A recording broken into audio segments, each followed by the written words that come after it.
Elephant in the room, Frank Roth. So I'm just gonna go straight into it. Before I even introduce who you are, I like to take a shot with the people that I interview. Right. Before I even say a damn thing, right. I want to take a shot. First of all, thank you. Thank you for being a guest here. Mucho salud. How you do? Para arriba, para abajo, para el centro, y para adentro. Salud. Yeah, you took that like a champ. I can't. Anyways, ladies and gentlemen, I want to welcome. Wow, this shot. Wow.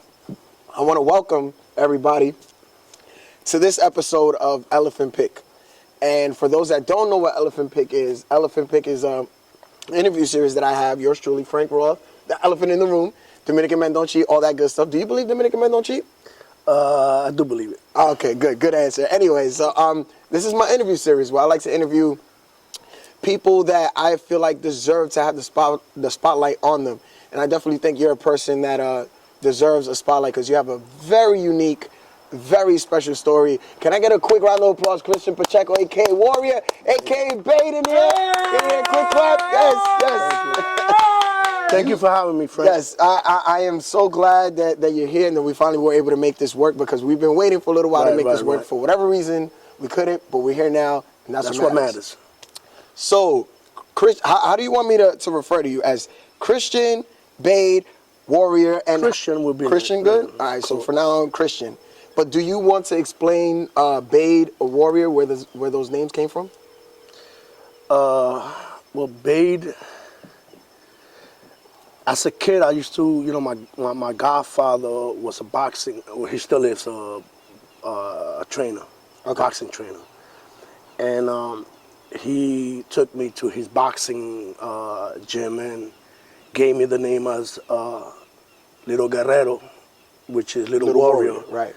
So I used to tag up, in the street, on the walls, and cops caught me, and they told me straight up and down that if they was to catch me again, or they was to see my name War, because I should keep it short.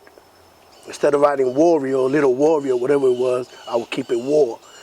And so I kept it short, and I would write War. Okay. So once they told me, I got caught, and they told me, listen, if I catch this name around here, if I see this name around here in the neighborhood, wherever, I'm going to make sure you come and clean it. So a friend of mine gave me Bade, and he was an Arabic guy, and he told me basically what Bade stand for, and... what does it stand for? Basically, you know what? I posted up the other day, I keep forgetting, but I liked it. It's funny because I liked it. Real. No, okay. Keep it, I'm giving it 100, so I kind of liked it, Bade, so people started calling me Bade, but those that knew me from when I was young, they would know me as Little Warrior, so that's, yeah. So what age would you say you were boxing in the gym, around the gym? I started very young, man. I started when I was like probably 9, 10 years old, to be honest with you. Did you enjoy it? I loved it, man. What I'm saying? I really loved it, man. I was very dedicated to it, because I was always into sports. So yeah, so I was very dedicated into it, but it takes a lot of discipline. It does. You can't eat certain things. You can't. Yeah. He had me, doing a lot of things that a lot of dudes, kids, I should say, at that age, wasn't doing. So boxing is one of the things you did. You said you also played different sports? I played all the sports, man, as a kid, I grew up playing sports, My mom always kept me in a sporting club where in the summertime I would play soccer and baseball, and in the wintertime I would play football. What was your favorite sport? To be honest with you, I was good at all of them, but my favorite sport was always been soccer and football. Really? Yes. So you like running around? I love contact, I love the contact, yeah. Fine, to this day, I still do. Okay, so what would you, besides sports, what else did you like to do as hobbies? Like you said, graffiti? Yeah, I did graffiti a little bit, Not like I was going around everywhere, but I had some friends of mine that were really up there like that. They were going everywhere.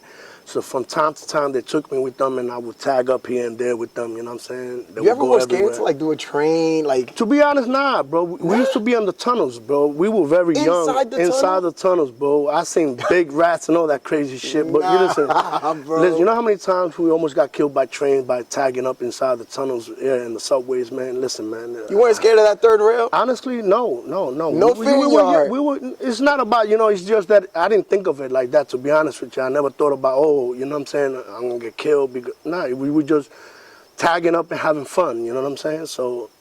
Okay, that's pretty dope. So you would say you're good at the graffiti stuff? I'm a little bit of good, not as good as them, but it wasn't my thing, it wasn't. But I did, around the neighborhood and certain places where they went to. Yeah. Now the neighborhood that you're talking about, can you explain to the people what neighborhood? I was raised in Brooklyn. You know what I'm saying? I grew up in Brooklyn, Sunset Park. You know what I'm saying? It's basically black. Let me correct that. Back in the 80s and 70s, all the way up to the 90s, I believe it was mostly, you know what I'm saying, it was a Spanish, Puerto Rican, Dominican mostly, you know what I'm saying. Then the Mexicans started coming in the late 90s into the 2000s, and basically now it's basically all Chinese and Mexican. A few Puerto Crazy how Ricans. things transition. Yeah, exactly, right. Wow, that's pretty interesting. So Brooklyn. All day, Brooklyn, every day. That's what you rep. I call that the west side. Yeah, that's the west side of Brooklyn, I believe, because it's in the Hudson River. Okay, because I don't know. It's by the Hudson River. I'm a Bronx dude. Right. So, we're on the opposite side. Right, so right, it's right, like, when I go to Brooklyn, I don't know why I feel this way, but I always feel like I'm lost. Like, can you explain to somebody that's not from Brooklyn or maybe is curious about Brooklyn, how would you describe Brooklyn? I think Brooklyn's the best borough out of the whole five, to be honest with you. I grew up there, you know what I'm saying? I grew up, and I love it, man. I just think that, that's where, you got to be tough growing up in Brooklyn. It doesn't matter which neighborhood, you know what I'm saying? Even in Bensonhurst, to be honest with you, because I used to go to Bensonhurst. Even in Bensonhurst, man, you got to be on point, man, because those kids out there, but they didn't like people coming in there, and if it wasn't from around there, they'll come to you, man. So every zip code and every neighborhood in Brooklyn, I think you had to be, you know what I'm saying?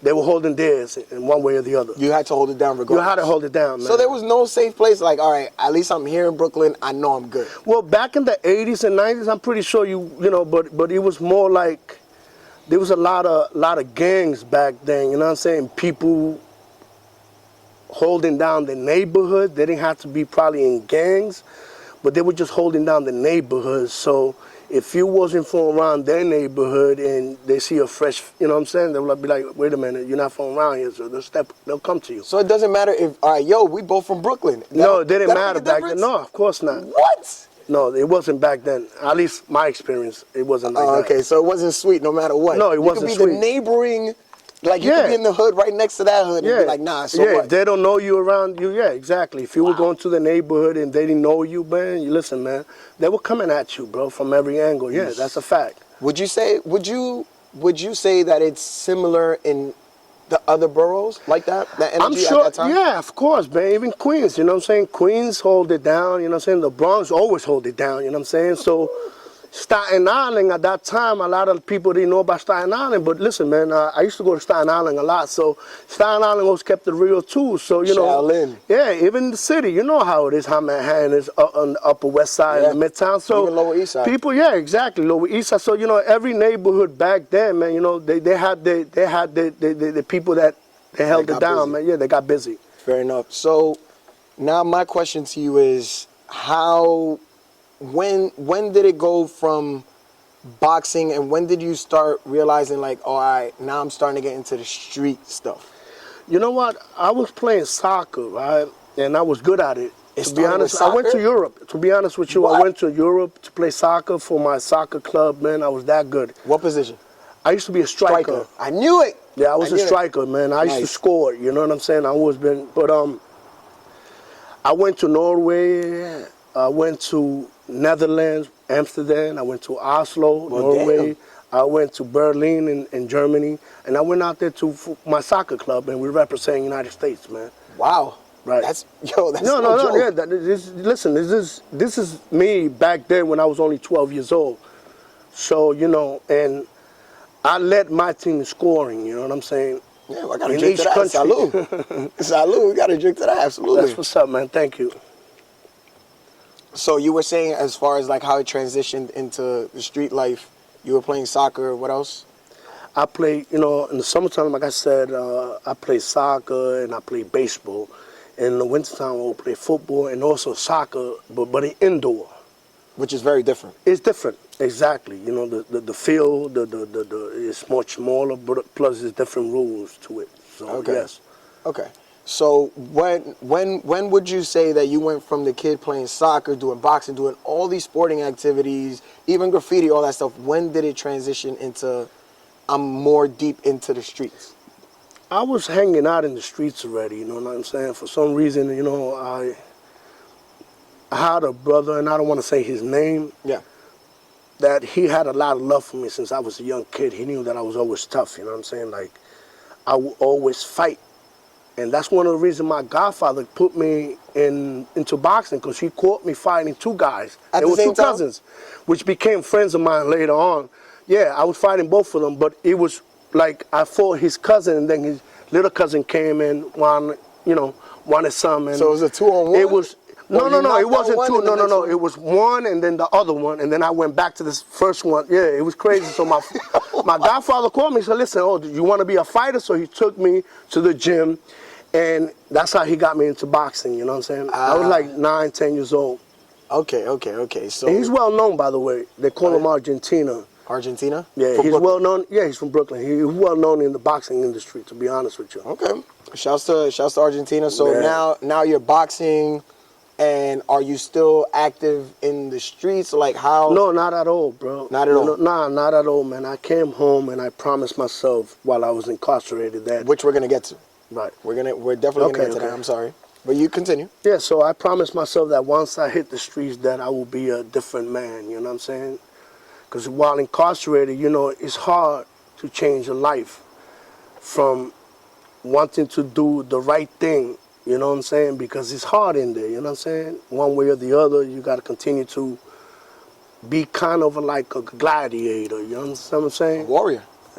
Yeah, I guess so. Yeah, you have to be a warrior in there. Absolutely. For the most, especially when I went when I got locked up. When I went to Which prison. I definitely wanna get into. Correct me if I'm wrong. 23 years. No, I did almost 25 years, but before that, I was locked up for a year. Okay. So you In had. Rikers Island only. I was locked up for a whole year in Rikers Island, so I was only home for 4 months. Wow. Before I did the almost 25 years. Okay, so almost 25. Just to Right. be correct, you were wrongfully incarcerated for almost 25 years. Correct.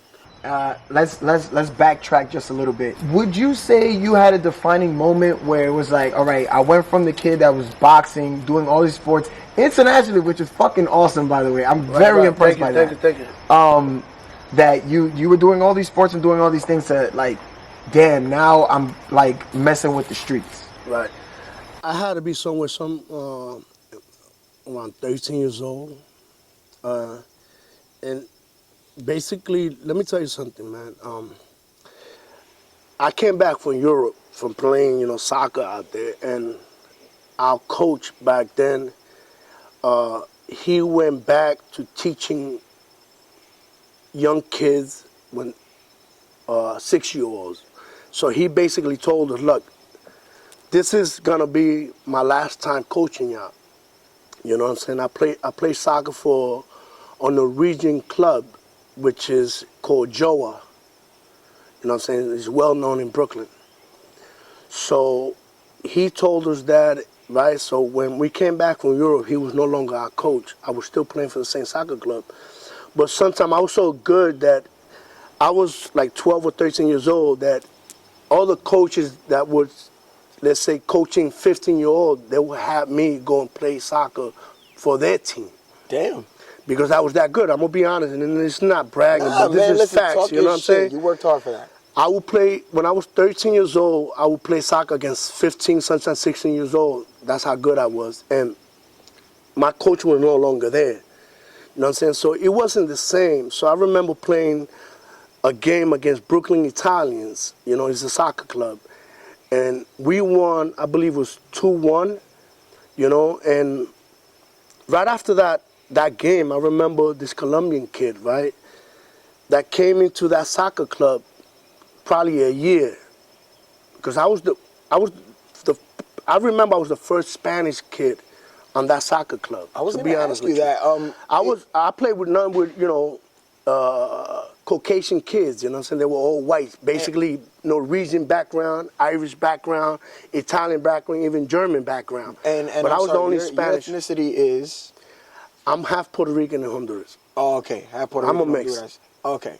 Just making sure, because it's very rare to have Puerto Ricans playing soccer. But you have them there as long as, you know, they grow up in that kind of. Okay. Yeah. Okay, so I'm sorry, continue. The Colombian kid. So this Colombian kid, right, which I knew from back in the days. I knew him when I started playing soccer for another soccer league, which was basically not the same soccer club or soccer league that I played with the Joa. Right. Because this was more advanced.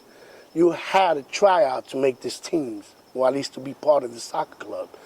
And this league was just one of those leagues that, oh, okay, I want my son to play, and you know. So they were that good, and I remember telling them, I said, look, I'm part of this soccer league where they're really good, and you're real good at it. You should come. But they joined us a few years later. Okay. You know what I'm saying? Because they were that good. They were two brothers. I remember they were two brothers, and they were both Colombians. Born here, by the way. So years later, they did it on themselves. You know, I didn't even know they joined the club until I started playing on an older team.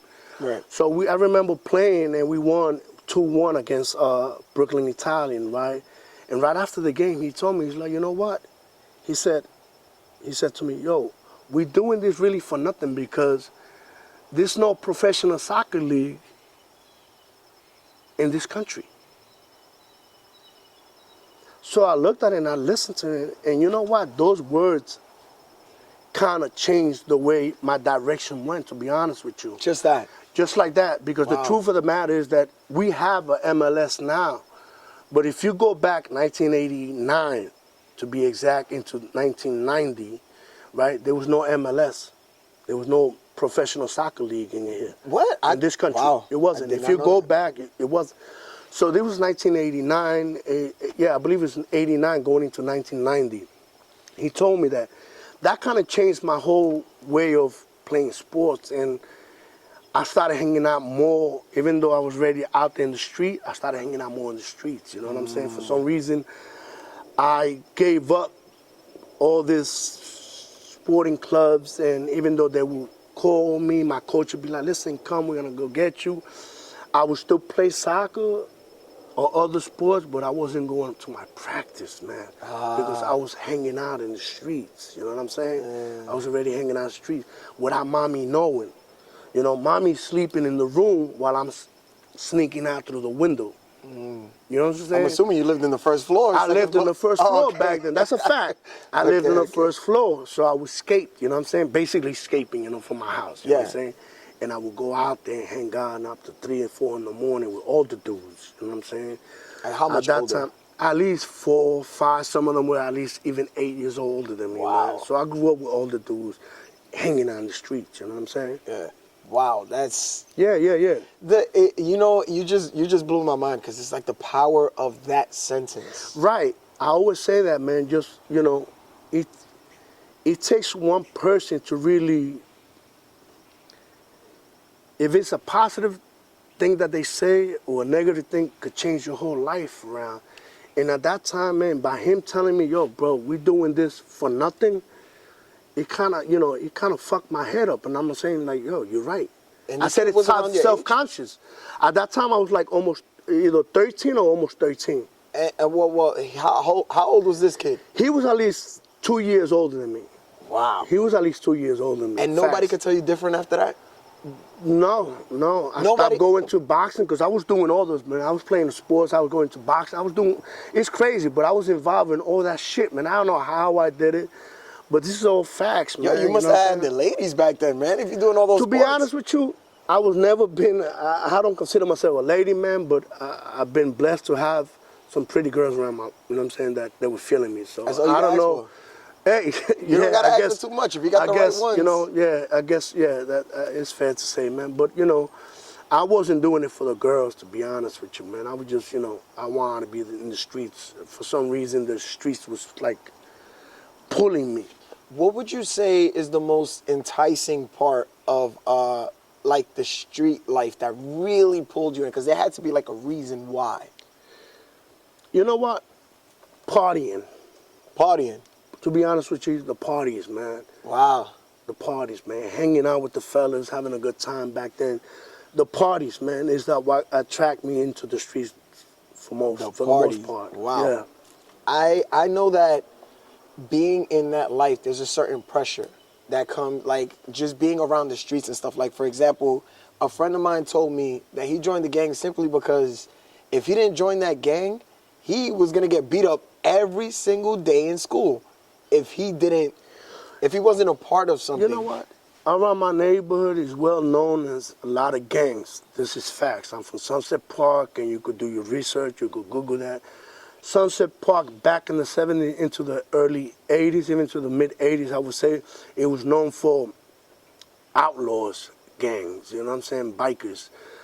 You had the Turban Saints, you had the Dirty Ones, you know, you had the Lepers, you had the Familia, you know, you had the Assassinated. These are people that were known back then. So you had Latin-based motorcycle gangs. Well, I Esa la grew up familia. under them. Yeah, I grew up with, let's say, I grew up with their nephews and their sons, you know what I'm saying, being in the street, you know what I'm saying? So they were, and yeah, basically. I also had another friend that said that he joined a gang, like one of those gangs, because he didn't have a happy home. No, my home always been, let me say something, man. My mom has always been my father and mother to me, you know what I'm saying? My mother divorced my father when I was very young, you know what I'm saying?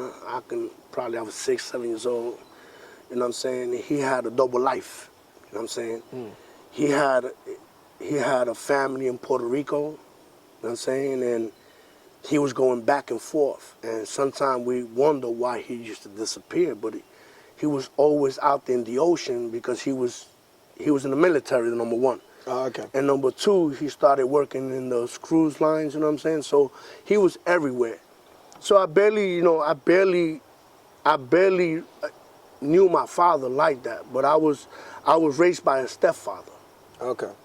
That became our father. We called him, you know, dad or whatever, Right. because he was raised us basically since we were young. Right. But my mother was always been my mother and father to us, man. You know what I'm saying? So, nah, I can't say that. No, I disagree. You make your own choice, my brother. You know what I'm saying? That's very powerful that you just said. Yeah, that. because at the end of the day, you know, you make your own choice, bro. I grew up with, my mother, bro, I'm going to tell you something.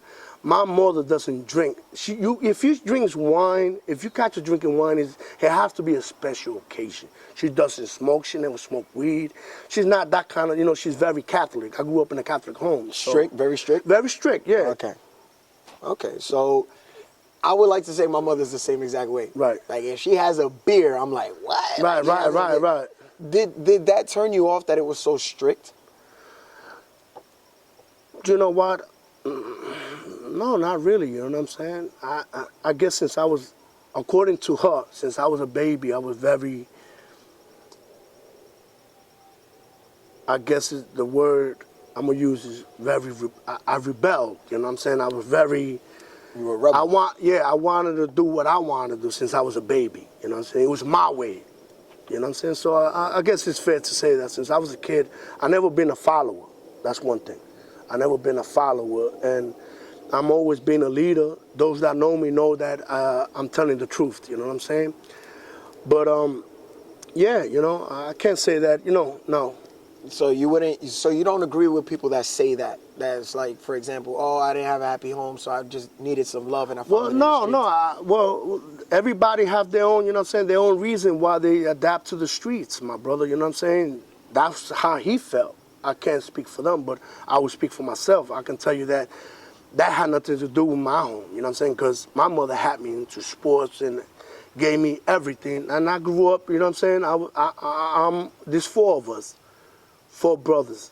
And I was... That's tough within itself. Yeah, 4 brothers, and I was, you know, she's I consider my sister because my mother basically raised her. She was a baby, which is my godfather, the same trainer at boxing. Right. You know, my mother used to babysit her, so basically she was my sister to her. So I grew up with them. Okay, understood. So yeah. So no. It just I'm sorry, you just fucked me up. Like the power of a sentence. It's crazy, man. You know, because really I thought about that. I'm gonna be honest with you. When he told me that Colombian kid, I forgot his name, to be honest with you. Wow. But there was 2 brothers. Yeah, 2 brothers, and he told me that, and I thought about it, and I'm like, yeah, you know what? Self-conscious. I said that to myself. There is no professional soccer, which I was so good about, and I love playing the sport. So the other sport that it was there is football. But I was already hanging out in the streets that I said, you know what? Fuck it, man. I guess, you know, that was my state of mind back then. You know, I said, fuck, I'm going to be in the streets and partying, and that's what I wanted. And that's what I wanted to do. And without my mother knowing, I used to sneak out through the window and go out there, hang out with the older fellas, man. And you know what? They showed me love too. So, you know, they love having me around them. You know what I'm saying? So now, they were you explained that there was a couple bike gangs and stuff like that. Yeah, back in the 70s and 80s, which is well known back. You know what I'm saying? Back then and to this day. Are they still around? They're still around. They're biker clubs. Yeah, they're still around. Well, the Turban Saints are not around, but. I believe the Familia is still around. These biker clubs, yeah. The Turban Saints are not around, you know what I'm saying? They were much older than the Dirty Ones and the Familia and them. Okay, you know, they're not around. So, besides those gangs, was there any gang that you decided to, like, affiliate yourself with, any group, any... You know what's so crazy about that?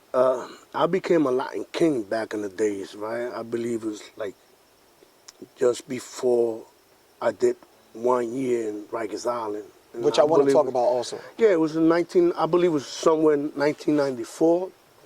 Ending in 93, 94. I can't really, you know, to be exact. But how I became a king, to be honest with you, is crazy because when, let's say, we chilling, right? And there's like 3 of us, we're not down with Latin Kings, you know what I'm saying? We're not down with that. But 2 of them are down, and they're our boys. We grew up with them, you know, they cool, right. We chilling. So one time we got arrested, and 2 of them were Latin Kings, you know what I'm saying? And they had their beads, they had the colors, you know, they had bandanas. So we got arrested by the precinct from around our way. So when they took us to the precinct, right? They all took those Polaroid pictures, and I remember they used to have... What, the mugshots? The mugshots. Oh, okay. But also Polaroids, because they used to take the Polaroids because they had this book called the Black Book, which was around my way, considered nothing but gangs from my neighborhood, right? So I remember... Anybody that's in a gang is in the... They were putting in that book, but they had a specific section. Let's say Latin Kings, they had the Nieta, they had Trinitario. They had other crews like THP, which was, you know, the Hard Pack, all the neighborhood groups. Someone, excuse me, I'm sorry, you said Trinitarios? Let me correct that. Yeah, because I was like... It was Trinitarios - Papi Chulos, yes. There's a gang called Papi Chulos? They were mostly Dominicans, to be honest with you. Wow, back in the day. Papi Chulos. Yeah, they were like a branch from who became Trinitarios. Like a lot of them became Trinitarios. I never knew that. But they were considered Papi Chulos back then. That's what they were. Oh, but a lot of them turned Trinitarios once they got incarcerated and once, you know what I'm saying, because, you know, they branched out of it. Okay, understood. So one way or the other. Saying about affiliation with the Latin King. Right. So we got locked up, right? So they take this mugshot and they take this Polaroid picture. And I remember the detective that did it, which was gang intelligent, the gang unit, they put it in the Latin King thing. And I'm watching and I'm looking, I'm like, wait a minute. Why are you putting my picture in the Lion King section? Oh, you're a Lion King member. And I'm like, wait a minute. No, I'm not. I'm not in no gang. He's like, nah, you're a Lion King, and that's that. And he left it like that. And since then, I was tagged as a Lion King. So I was so cool with my brother that passed away, right? Which I'm going to say his name because to this day, this is the main reason why I'm home. because of him. His name is Meg, M-E-G. You know what I'm saying? Meg. He was a Lion King. And that was, you know what I'm saying? Back then, me and him, we were tight like that. So He was an artist, correct?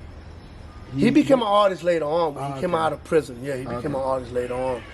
So basically, you know what I'm saying? Because of me being with him and he had his colors and he had beads back then, us three of us that wasn't Lion Kings back then, we got tagged as Lion Kings. You know what I'm saying? It's crazy. So the police basically forced me to become something that I wasn't. Wow. That's crazy.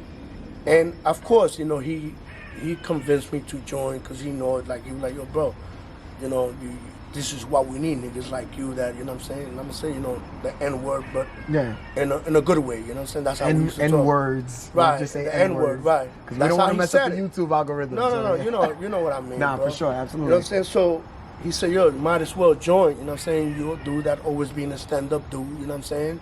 We need people like you, whatever, we doing positive things. That was during the time that the Lion Kings was transforming from being a neighborhood gang into doing the positive thing, because Blood and them had just gotten locked up. You know, King Blood was the main guy. So they want to portray a good image. So Meg will always take me to a lot of their meetings, and I love the way they used to vibe and the love they showed. And, you know, I didn't see the negative thing until you really join something. You know what I'm saying? You only see the good thing they want to show you, or whatever the case may be. So that kind of attracted me to join, you know, to become a Lion King back then, which I did.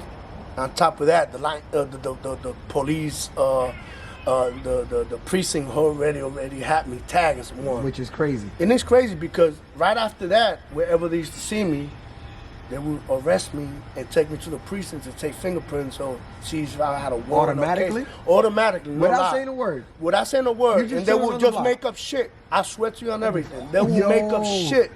Oh, we got a call that you were doing whatever. You know what I'm saying? Just to take me to the precinct, take this picture, and take me through the system. I swear to you on everything, bro. Wow. No lie. And that's all it took. And that's all it, yeah. That's crazy. So you were talking about you were locked up for what? You said one year? Yeah, I was locked up in Rikers Island for a year, you know what I'm saying? Basically, the detectives, TNT set me up, and they set me up with me selling drugs, which is not true. I'm going to be honest with you. Right. I didn't sell drugs to that detective because I didn't sell drugs. So they took me in because I was in a building where they used to sell crack.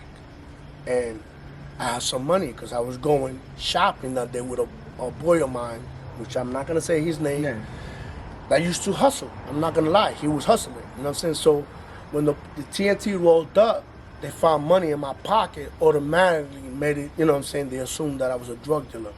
So they took me in and they took me to the precinct. Since I was underage, my mom had to come get me or whatever. But I had an open case, which was, I had to go to family court for that.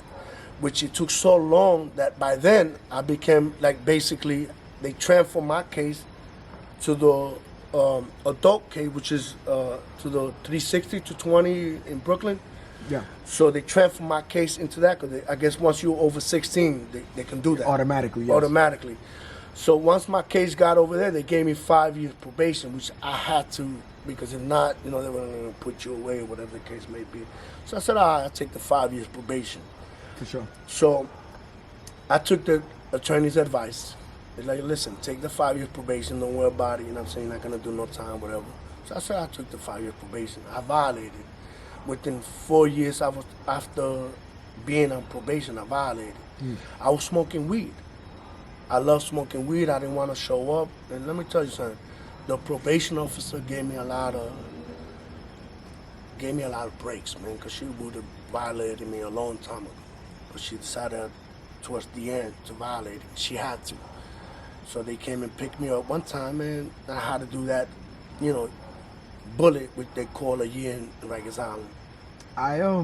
I respect the fact that you said that they gave you breaks. Yeah, they did. You know, because a lot of people like to just automatically paint POs, like, and we'll eventually get to COs, but like POs, like, nah, fuck them, they're just trying to violate all the time? Not all of them are like that. Some of them are like that. And I'm gonna be honest. Some of them are pieces of shits, man. I'm not gonna. Right. I know some CEOs that were really fucked up with some people that I knew that were, on probation or they were on parole. But I can tell you that the one I had, she was a sweetheart.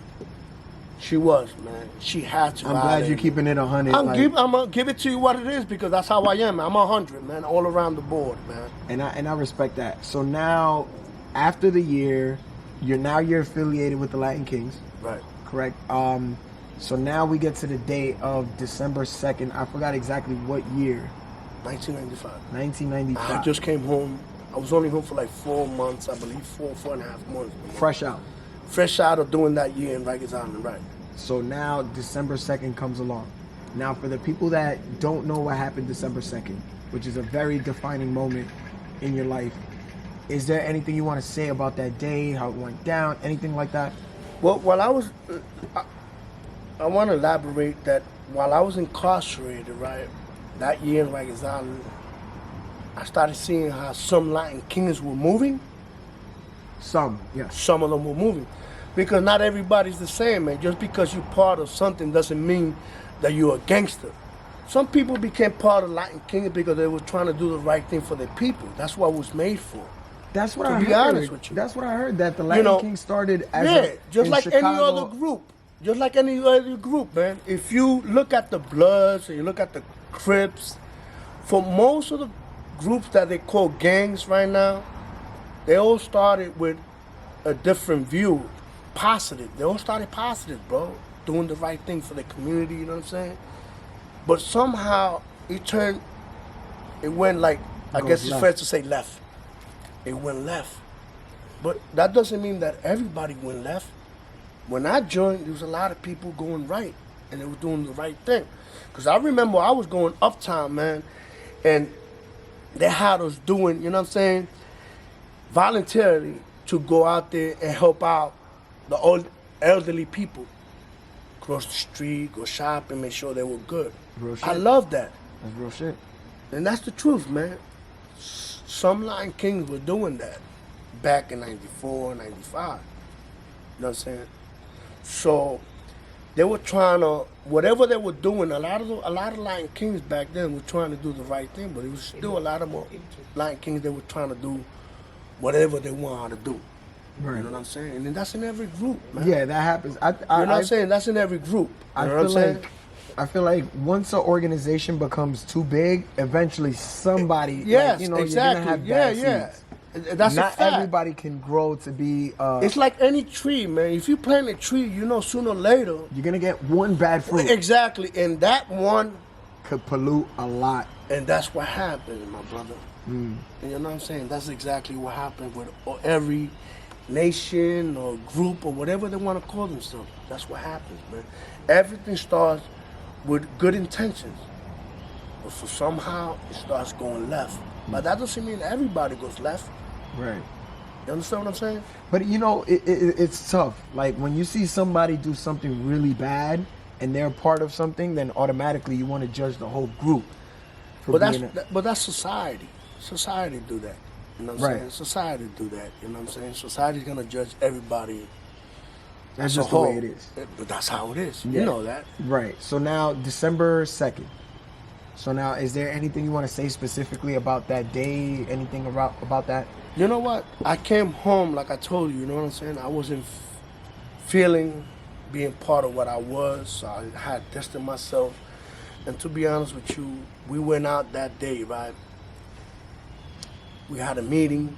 It was basically my second meeting of being home after 4 months. Second meeting? What do you mean? Like we used to have meetings back then. We used to have meetings, okay. you know, like back then you had sections. And my section back then was Tiger Tribe.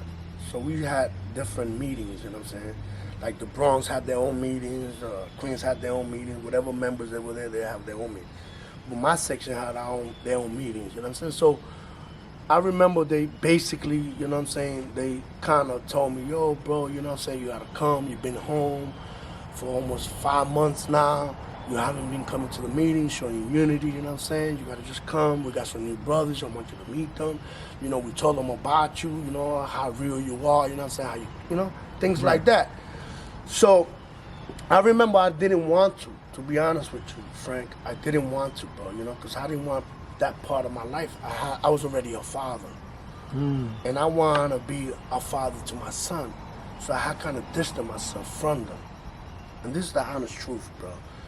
You know, but because of that, tell me, listen, man, you don't have to come back. And just come, man, meet these brothers, they're good brothers or whatever. So I went to the meeting.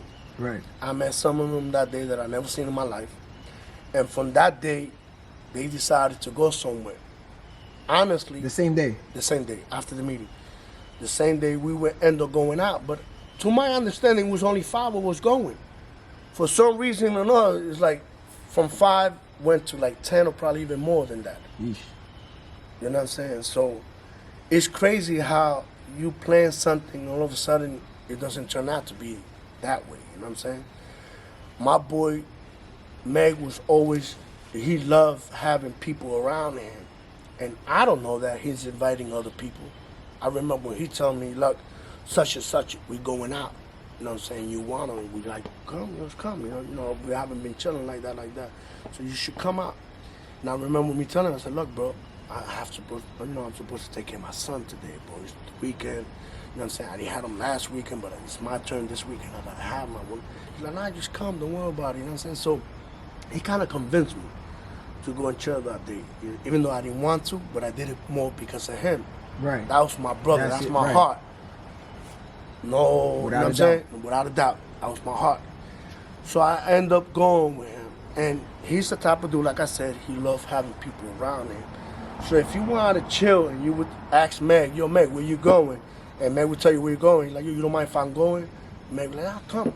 That's the kind of Meg, person Meg was. So Meg ended up inviting other people that I didn't know because I wasn't there. He invited other people.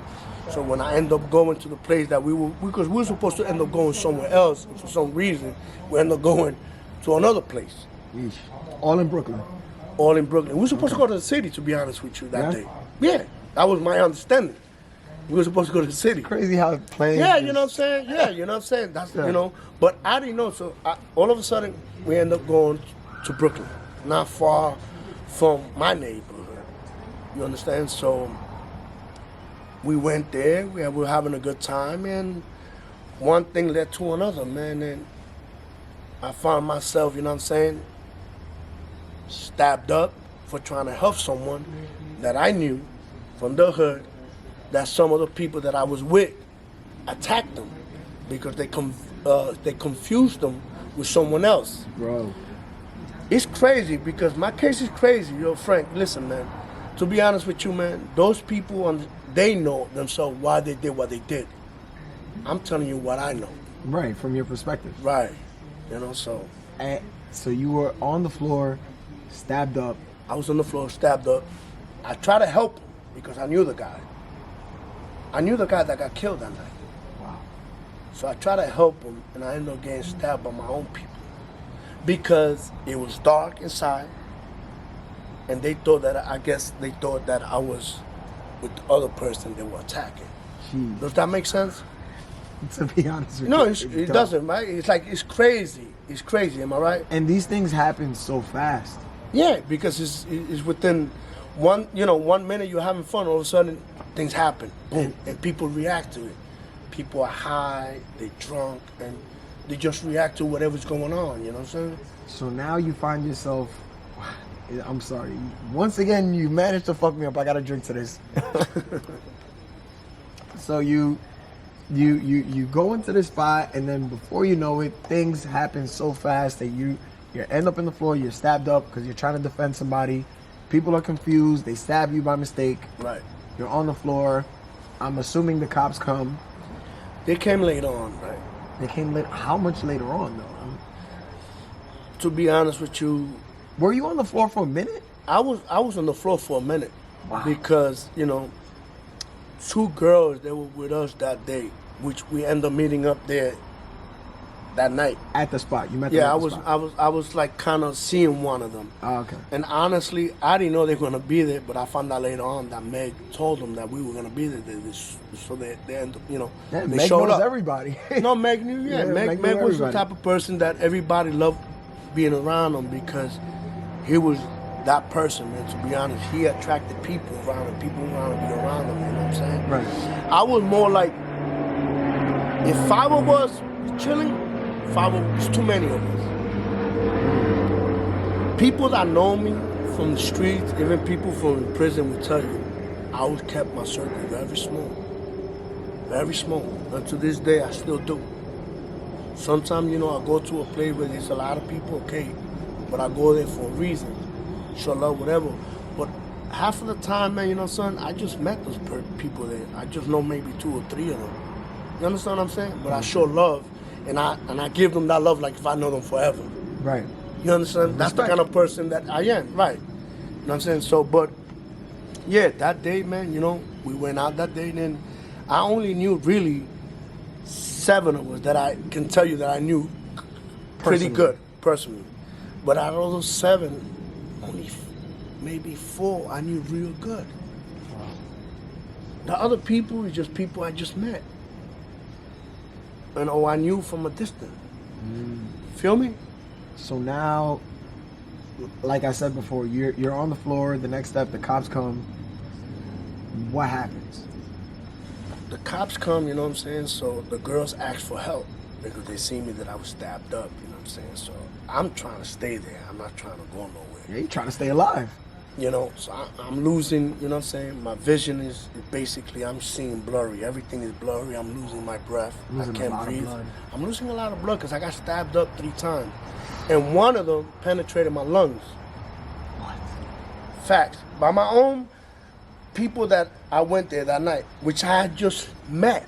I had just met that person maybe no more than 3 weeks. Yo, It's crazy, right? wow. It's crazy. Listen, it's crazy. So basically, I try to help the person they were attacking. So I got hit. I get out. You know, it was like an after hour thing. So I get out through the exit and I drop because I can't breathe no more. You know what I'm So saying? now you're in the front of the club? I'm in the exit of the door. Okay. You know, because I came out through the exit. I didn't come out through the front door. Okay. I came out through the exit door. So I'm on the floor now, facing the exit door. And I went on my knees trying to, you know, catch my breath. But the girls saw something. So they came to me. Both girls one of them that I was messing with, they came out. They stood by my side. They're like, what's wrong with you? And I'm telling them, listen, I can't breathe. My stomach hurts. So the older one, which at that time she was a very good friend of mine. She's still a friend, but I keep her in a distance because she could have done a lot for me while I was going to trial. But for some reason, the DA made her scare her Right. not to testify on my behalf. Anyway, she noticed that I was bleeding and she lifted up my coat. I had a big, remember back in the day you had a shirtling coat? I don't remember, but No? I'm sorry. You had I'm a those thick 90s coats, baby. you know what I'm saying? Okay. So you had a shirtling coat. I was wearing a shirtling coat. Okay. So once she lift my coat up, fucking mad blood started coming down. So she looked at me, she's like, oh my God, you've been stabbed. This is what she said to me. So I'm like, look, I can't breathe, you know what I'm saying? So she started calling for help. I remember 2 guys came. One of them was, a quarter friend of mine was Hector, and another one was Meg, came to me, to my aid, and so I asked me, yo, you okay? And I'm telling him, yo, bro, I can't breathe, bro, I'm fucked up. So like, yo, come on. And I'm like, nah, leave me here, man. I can't move, bro. I can't breathe, man. I don't know what's going on to my right side. I can see that it's blurry, and I can see people, but I can't really But you can't see anything. All that thing is happening, you know, there's a lot of shit happening there. I don't worry about my own health Right. because I'm fucked up, man. Right. So they try to, you know, pick me up and carry me, and I'm telling them, nah, I'm putting a resistance, to be honest with you. You know what I'm saying? But basically, they're like, yo, we gotta take you to the hospital, whatever. They started carrying me, basically dragging me up the block with the girls and my boys, you know, 2 of That my must boys have that I been was so telling you. painful, bro. I was in pain, I'm not gonna lie. I was in pain, you know, I didn't want to. But they were like, yo, we gotta take you to the hospital. We've really been, you know, it's a lot of blood, we're losing a lot of blood. By the time we got to the corner and we turned, we made a left. I remember we made a left. Cops showed up and they stopped us, they put us against the fence, and basically I stood on the floor and they were wondering why I wasn't standing up and I had my hands against the wall, yo. So one of the female basically told one of the officers or the lieutenant, I believe one of them was a lieutenant, that I was badly injured and that I'm bleeding and that I need to be in the hospital. They have to take me to that. So as soon as he heard that, they checked and they seen that I was bleeding. They put me in a police patrol car and they took me straight to the hospital, the near one that was there back then.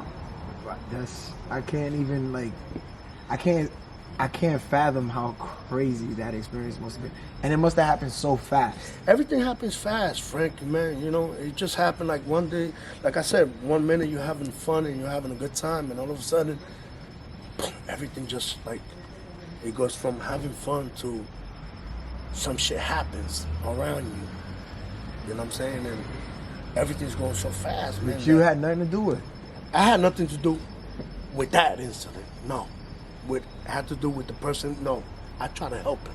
Hanging out in the club, before you know it, you're on the floor. Like, what the fuck just happened? Right. That's insane. So now, And at that moment, you're not thinking that. You're thinking about, yo, bro, you know, I'm hurt, I'm bleeding. Exactly. And I'm trying to catch my breath, you know what I'm saying? Like, I'm with trying a to really. lung. Yeah, I was, look, I was like for 20-something days in the hospital, to be honest with you. Wow. Because of the stab wound. So now, 20 days pass. I'm assuming you feel a little better? Now? No, I'm saying like 20 days No, after. no, I was still you pretty much, still look, fucked I up. had tubes all over me, bro. All over me. So then when did the law enforcement get into it? And I was told that they came right away, but the doctors basically told him, listen, he's not functioning. Yeah, exactly. That's what I was told, you know what I'm saying? So they left and they came back.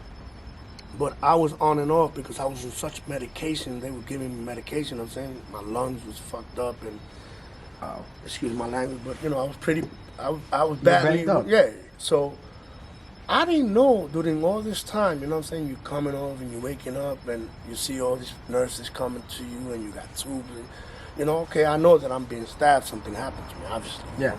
But I swear to you and everything, Frank, that I did not know that someone had passed away, that someone had got killed that night. I didn't know. of course not. You were dealing I with- didn't know. Yeah. I'm gonna be honest with you. I didn't know. I found out later on. Maybe like a week and a half, maybe 2 weeks after it happened. I found out that someone had passed away. And someone had got killed. And I found out that the person that got killed was someone that I knew. The same person that I try to help. And that's crazy. You had no idea that somebody I didn't have no, yeah. had to tell you. They did. Right. What, the detective, cops? the homicide detective told me. Wow. Now, so now after they told you that, what happens next? I was shocked, to be honest, because they had me in the, I knew that I was arrested when we were there because they had me handcuffed to the. While you had the tubes in you? Yeah, I had tubes here, I had the tube here, I had the tube in my private part, in my mouth, in my nose, yeah. Yeah, so you can't even scratch your face. 'Cause you handcuffed. No, I was really, yeah. So, Wow. but once they told me that, you know what I'm saying, that I participated. And that They told you They that. told me that I participated and that I knew who it was. I'm like, what are you talking about? I'm like, no, I didn't participate in anything. You know what I'm saying? So, if anything, I try to help. But anyway, you know, they arrested me, you know what I'm saying? And they basically, I was there for 20-something days that I was so tired of being there. I remember there was a cop, Frank. He was an Irish dude because the name was like Max something. I can't really remember, you know what I'm saying? He would come, and every time he would come, he would torture me inside there. He would tighten up the handcuffs.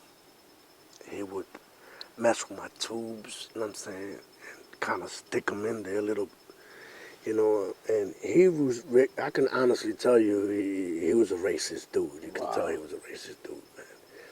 and he would torture me while I was in the hospital, man. And this is every time he worked. So I got so tired of it that somehow I was able to pull my arm all the way to grab this tube that was on my right-hand side. And I pulled the tube, and somehow I ended up pressing the button for calling the nurse, and that's how the nurse came. And they ended up calling the detectives, and that's how I ended up going, because I got tired of it, and plus I wanted to go in front of a judge. Right. Because I was, I was shocked, bro. Honestly, I was shocked to know that I'm here, right? Almost got killed, right? And all of a sudden, I'm being blamed for participating. They told you that. They told me that. They told me that. Facts. That's So I wanted to go see in front of the judge. So I basically signed myself out of the hospital. I was over 18, so I signed myself out of the hospital. I went to the judge. In front of the judge, man, I still have my fresh wounds, bro. And that's crazy that you read. that's when they read, they told me exactly my indictment. They read my indictment by myself. Wow. When they sent me to, that time I was 18, so I was already in Brooklyn House. I stood in Brooklyn House maybe no more than 2 weeks, and then they shipped me to Rikers Island. Wow. So now, court. Now you're dealing with court. So now, I want to fast forward a little bit. So now let's go to the day that they actually told you exactly what you're convicted of, and they gave you the sentencing. I want to know how that happened, and then I also want you to pick one word that you would describe that moment when they officially told you guilty. Well, I was sent to Rikers Island, right? And I knew how Rikers Island was. I was there in the past, so not long ago. But I was there as an adolescent, Which is which very is different. different. Of course, now I'm dealing with the adults, you know what I'm saying? So I was out there, man, and I went there, and I knew that, you have to be yourself, man. And I've always been a person that I never took shit from anyone, bro. Frank, I'm going to be honest with you. It didn't matter to me how many of you would, I was just going to be me, and I was going to do me. So I went to Rikers Island, but I always believed in myself that I was going to beat the case. That's what's crazy about it, because I'm saying to myself, I know I didn't do anything to the person. Exactly. So I always believed that I was going to beat the case, you know what I'm saying? So when I was convicted, got convicted by the jury, and I was shocked, bro.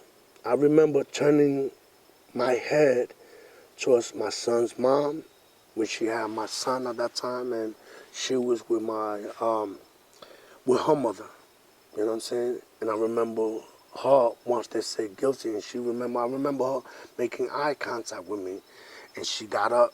My son started crying. I don't know why my son started crying, but he started crying at that very moment. How old was your son at that time? At that time, he must have been like, my son must have been no more than 7 months, 9 months, something like that. Wow. So I remember looking at her. She looked at me. She was crying. The baby was crying. She got up and she just walked out the courtroom.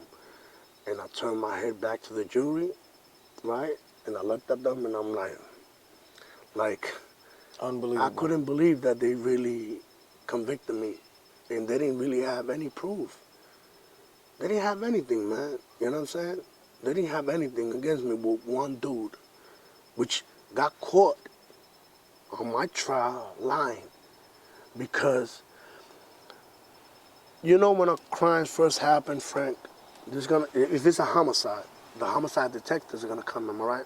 Right. And they're going to interview those people that are around there, witnesses, and they're going to ask them what you're seeing or what, Right. And they're going to say what they're seeing. The same person that testified on my trial never mentioned me on anything, that I did anything that had to do with me killing the person. Wow.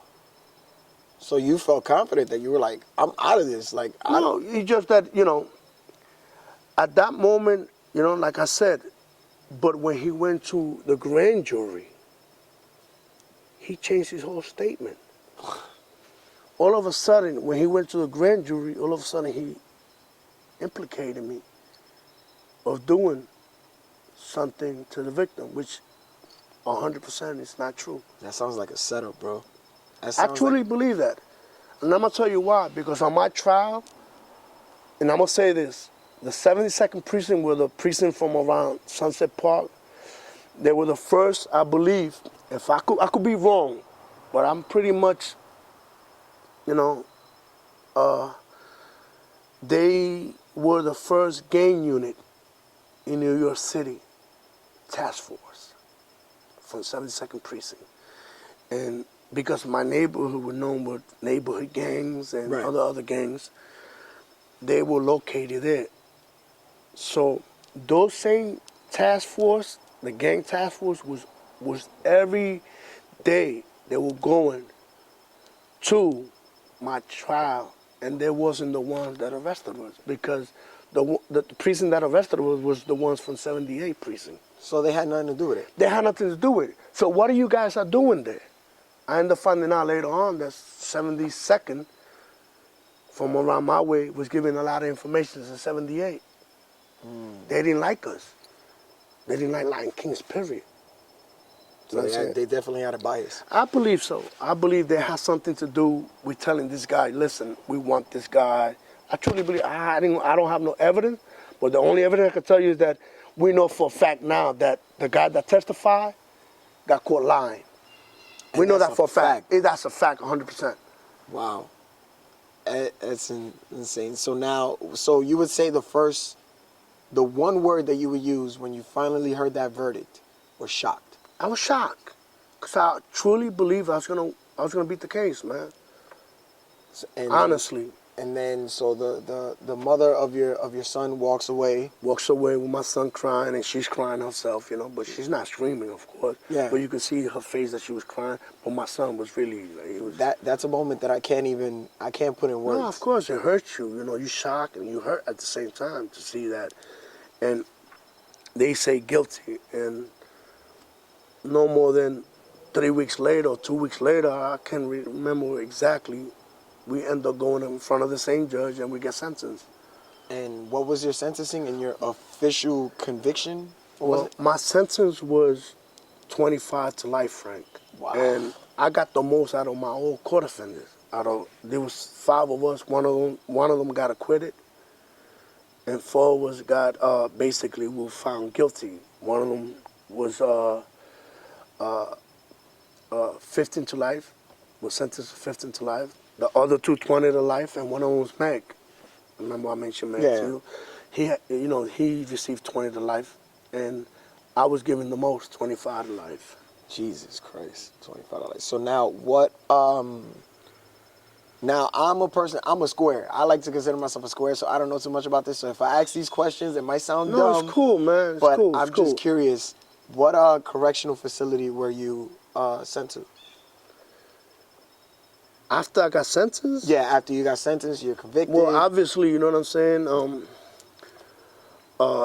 You go to the 4 building, and the 4, which is C-74, and the buses will come and take I'm sorry, what is C-74? C-74 is basically where mostly adolescents, a building where it's very familiar to me. Is that Rikers? Rikers Island, Oh, C-74. If you say C-74, everybody know that's where the adolescents be at. In Rikers Island? In Rikers Island. Okay. C-70. I don't know if it is now, but I can tell you back then, and for many years, it was always C-74. The adolescents were always there. They always kept them there. So, yeah, I was there in C-74, you know what I'm saying? And we went upstate. You know, within 2 weeks later. Oh, after so you were only sentenced. there for a little bit? I was only there because I was in HDM. I'm sorry, you got to talk to me like I'm 5 years old. When I went don't know to what trial, AGM is. when I was going to trial, right, I was sent to HDM. Which is, I'm sorry, I don't know what It's another building in Rikers Island back then. Okay. At that time, HDM was the most notorious building in Rikers Island. AKA the most dangerous. The most dangerous. Okay. You know what I'm saying? It was very dangerous at that time in HDM. Everybody would tell you that HDM was rough to live back then. You had to really hold yours to live there. I just want you to know that HDM was a building that was nothing, like, people didn't want to go to HDM, man. That's how rough it was. COs for inmates in COs used to get their ass kicked and stabbed up in HDM. That's how rough it was. Before we continue, I want Dudes was catching bodies in HDM. I want to give a big shout out to Big D. No, absolutely. For making this happen. That's a fact. That's my bro. I love him. Absolutely. If it wasn't for him, this wouldn't have happened. That's a fact. He can't wait to chime in. I know at least a little bit. I know he's off the camera. But no, we definitely doing it here. Man. Elephant pick. As we continue, so now you're in HDM. I'm in HDM. Going to trial. While you're going to trial. I was in HDM. So now you got officially sentenced. Now you're going upstate. So now what's the name? From HDM, they moved me to C74. Okay. For C74, you wait there until the bus comes and your number comes up, obviously, and they put you on a bus and you have to go to downstate. Now, how far is that from where you are? About an hour from Rikers Island, 45 minutes, an hour. Okay. On a bus ride. So now, talk to me as a person that has no idea what this is like. Right. What is life behind bars? It's rough, man. You know what I'm saying? Think about it. Being in prison, away from the people you love. You know what I'm saying? And you have to fend for yourself. You know what I'm saying? It's rough, especially during the years that I went up north. You know what I'm saying? When I went up north, Frank, the state of mind of, and I'm going to call them prisoners. I don't call them inmates. The state of mind of prisoners back then was basically militant. It was militant. You know, you had to hold your own. You had to be your own man. Ain't nobody, oh, I know you from my neighborhood. No. See, but I've heard that before. When I've watched other things on YouTube and stuff like that, it's like some people were protected because they knew somebody. Nowadays, Frank, it's different because nowadays, you know, you got all these other gangs that people go up north and you got 200 people, members of one gang, and you part of them. So a lot of these young kids go up north thinking that everything is sweet, or they hear in the street, oh, you know, my gang is holding it down. But in reality, at the end of the day, bro, you mess with the wrong person up there, he's going to kill you. No questions asked. No question asked. They will body. They don't care how many people you're down with. You understand what I'm saying? Because a lot of these young kids look at it like this. If they go to a prison, right, that they have a lot of members, if you have 200 members in a facility, which is a prison, and you go there, now, in their mind, they got 400 balls. Feel me? Yeah, exactly. So they think they could do whatever they want. But if you mess with the wrong person that doesn't care about your 200 members, it's over. He's going to take care of you, and he don't care about the rest. You'll deal with the rest later. Now, I feel like in our culture, and when I say our culture, I feel like urban culture, urban Latino culture, right, we tend to romanticize jail life. Like it's something to be proud of. Like that you went to jail and you survived jail. Do you feel this way? And what would you say to those people?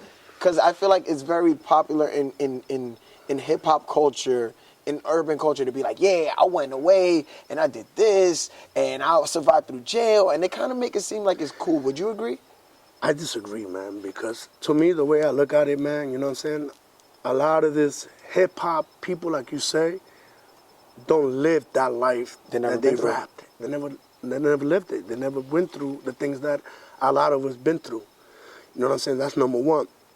Number two, you know, why would you want to basically glorify something where you know you're away from people you love, man? You can't do the things that you want to do. Yeah, of course, a lot of us, many of us, because I've done it before, I didn't do the things that the staff, correction officers wanted you to do. That's because I felt like, you know, you were using your power for whatever reason, and I rebelled. Yeah, some people... Just like in my house. Sometimes when my mom used to tell me things. Even my stepfather used to tell me things that I felt like, no, I'm holding mine, and that's not how it's gonna be, and that's how I was. And you said you were a rebel from the beginning. Always, since I was a baby, my mom always said it. You know what I'm saying? So I'm always was like that. You know, and like I told you, Frank. You know, people know me. You know what I'm saying? I did almost 25 years, so just imagine how many people I ran through up north. I ran through a lot of good people, and a lot of them, they would listen, they wouldn't hesitate you. No nonsense. To kill you in a minute. Facts. And I also ran with a lot of dudes that would pretend to be something that they were not. But sooner or later, you know, it's going to be, exactly, your turn's going to come to shine. You understand? That's just how it is, bro. Do you think that you can survive being incarcerated just by minding your business? Or Correct. Do you think at one point Yes. you're going to be tested no matter what?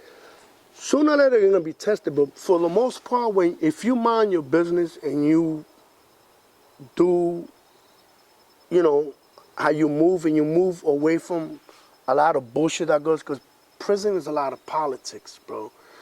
You go out to the yard, to be honest with you, Frank, prison is a lot of bullshit. They're worse than those ladies in the building in the corners. It's all about, they start talking, they don't have nothing else to say. What are they going to talk about? Yeah. They can't talk about something that happened in the city because they're not out there. Yeah. So they're going to talk about bullshit that happens in prison. It's all about politics. And you know that if one story starts here, by the end it gets over here, it's going to be a whole different story. Yeah. And a lot of that things, you know, can create a lot of problem, and it does.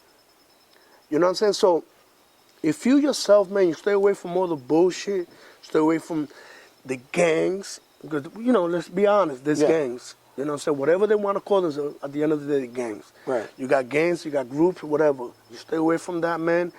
A lot of dudes that are real, because it's real people, you know, even though some of them are involved in groups, there's real people that respect dudes that mind their business. So they're going to be like, listen, man, leave homie alone, man. You know what I'm saying? Whatever they want to call it, you know what I'm saying? Leave homie alone, you know what I'm saying? He mind his business, he's not down. Leave him alone, man. And they're going to protect him. Right. You know what I'm saying? So it goes, you know, but there's also people that they see weakness, so they're going to test them. They're going to be some people and be like, yo, man, test this dude, see who he's, you know what I'm saying? You know, so it depends. You know, one thing I always hear about is the phone. It's a big problem. The phone is a big problem. It's a big problem. Listen, man, let me tell you something. I went through it, but when I went through it, man, let me say, especially in Rikers Island, you know, in Rikers Island, the phones were direct. Now, so you know what that means, man. I don't. Okay. However, wait, before you continue, I want you to explain, because I just said the phone. Right. So I want you to explain to the normal 9-to-5er what that means. That means that if you want to get on the phone and you want to be there, let's say a half hour, an hour, maybe 2 hours, whatever, you have to do what you have to do for that time. So, and even though you already have that time, always remember, there's going to be other people that want your time or want some of your time. Automatically. Now, let me ask you a question. With the phones, does everybody, like, all right, does the state or the federal say everybody has to have 10 minutes? Well, they did it later on. Well, they did it later on, depending on the prison or facility, the way they call it now. Some phones, they shut you down after 15 minutes, like Attica. You know, Attica, you can't be there more than 15 minutes, you know what I'm saying? Because they automatically, they shut it down. Daily? Yeah. Daily, you get the, okay. Yeah. But some people abuse. But some people, you know how it is. You go around, man. You know, if your weight is up there, you know how that goes. You could still be on the phone for an hour, even though the phones are 15 minutes. Wow. You know what I'm saying? So, but you best to believe that that person, one way or the other, either he put work in the past, right, to earn what he had, right, or he's going to continue to put work to have what he... To make sure that he maintains that time. Define what that means. Put work, bro. You know, put work is that, you know, one way or the other, you're going to have to battle somebody. They're going to come at you. You're gonna get tested. You're going to get tested, one or the other, man. That's just how it is. Wow, that's... Yeah. So now that kind of leads me to my next question about being incarcerated. What would you say are the top things that...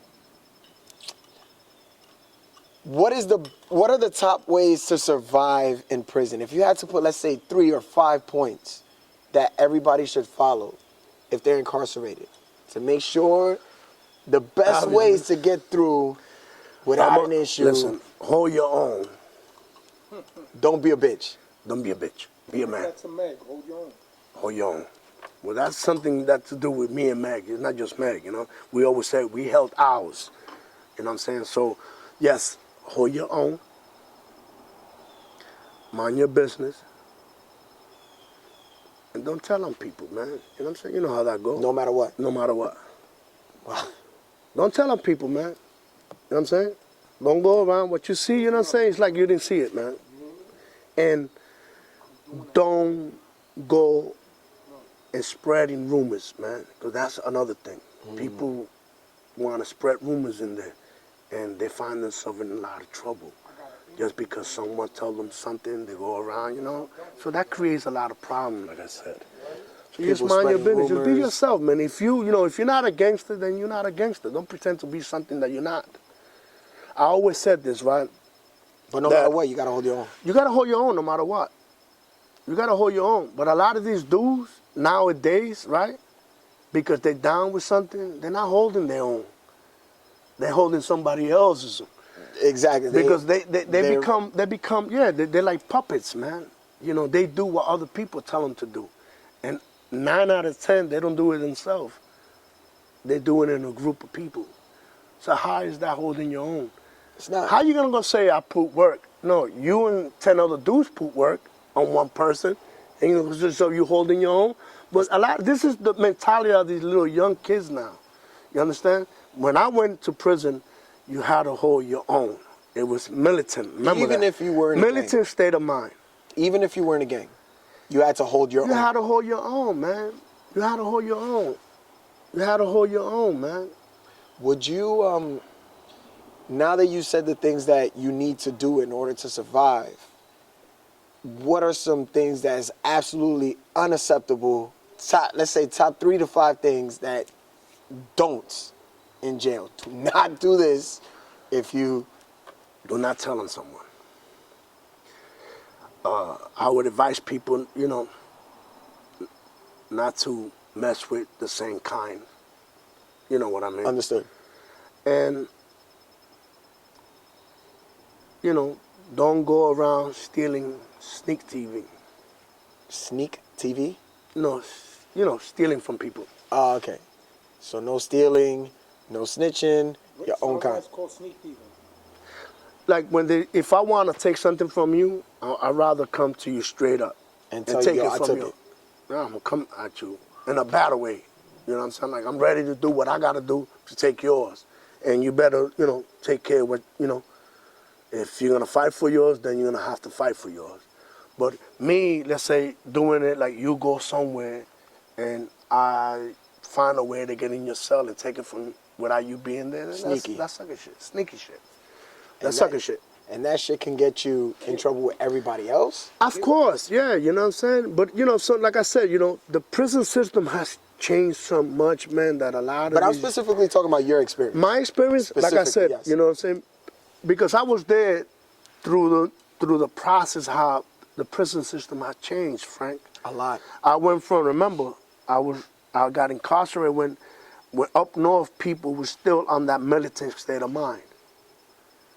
To now, this group had 300, now this group I got like 100, and all of a sudden, you know, because you have these numbers, a lot of these kids think that they're Conans or something, they are untouchable. Right. You understand what I'm saying? So they give them heart. But once again, every monkey knows which tree to climb. Because if you're gonna mess with the wrong person, you know, Lights out. lights out, man. None, that's just facts. Now, I want you to speak about your highest point, if there is a highest point in jail, and then your lowest, darkest point. My highest point in jail. I must say that when I was told that I should be coming home, that was my highest. My lowest always obviously meant that when you get a bad news from the courts, you know what I'm saying? You're getting a letter from the courts saying that your appeal or whatever the case may be you submitted, it been rejected. Yes. You know what I'm saying? So, or someone that you love dearly, whether it was a friend or a family member, passed away. And you couldn't be there. You know what I'm saying? So that was, I can say those were my lowest. Man. That's extremely tough. Did you ever feel at a point when you were locked up, yo, I'm never gonna leave? Of course, when I first went up north, Frank, you know, I'm young. You know what I'm saying? I was 18, maybe 19. I had turned back then. So, of course, you know, you're thinking, okay, I got 25 to life. You know?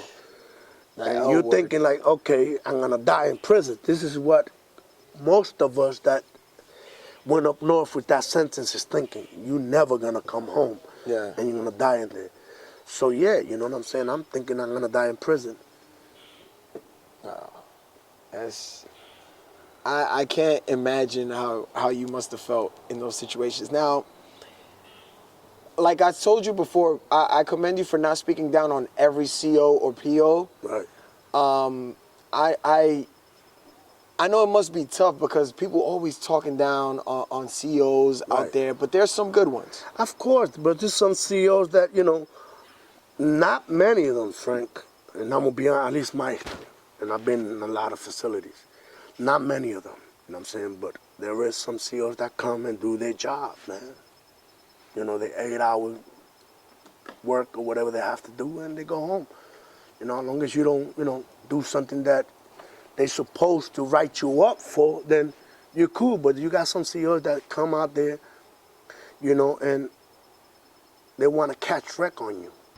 And they provoke you and write you up and do things Just force to incite you. Just because, yeah, exactly. Just because they want to and they have the power to, and there's nothing you could do.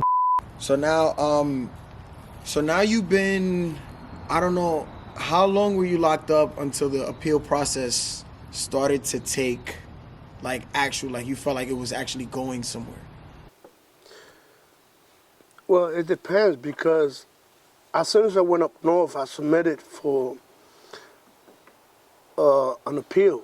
You know, we all do. Most of us that get sentenced, you know what I'm saying, that didn't admit to doing something or copped out, that's the best way to describe it, we submitted it right away, you know what I'm saying? So throughout the years, I submitted many appeals, corpus habeas corpus. Habeas corpus. What is that? I don't know what that is. It's a federal, basically, it's like an appeal, basically. And I got rejected, man. You know, we all did. You know what I'm saying? And I mean, all my court offenders did. But, you know, we stood strong. We continue to submit because some of us were really innocent, man. You know, they just basically railroad us, and that's the best way to say it. It kind of makes me think back to when you told me automatically just put your photo in that book and they just automatically classified you as something. Yeah, of course, you know, they do that. And even when you're locked up, automatically all of them think, they say you're guilty, you did it, yeah, no matter what. Because nobody really cares to understand your story. Frank, you got to understand that during the time of the mid-'90s, the Latin Kings were doing a lot of foul shit. And I'm going to be the first one to admit that. Some Latin Kings were doing a lot of foul shit, and they got caught up with some federal shit. So basically, once you become, or they know that you're a member or something, then automatically they're going to classify you as one, as the same as them. So my thing was like, my case was more political than anything else, to be honest with you. So now explain to me the whole appeal process and how eventually you became, like, you were exonerated from. Okay, you know, it took many years, but you know what's so crazy is that somehow the feds started their own investigation, and they started their own case amongst Latin kings that one of us, the person that I got acquitted in our case, remember there was 5 of us, Yeah. 4 of us got sentenced. So the one that got acquitted, he got caught up, and I guess he didn't want to take the way or whatever, so he ended up becoming the star witness on the federal case. And he ended up telling the truth about what happened on the case that he had being acquitted. December 2nd. December 2nd, which is the case that I was convicted of. Right. So he told basically the truth. He told them that, listen, man, you know, I know people that really participated on the murder of the person that got killed that night. I know who they are, and they're still free.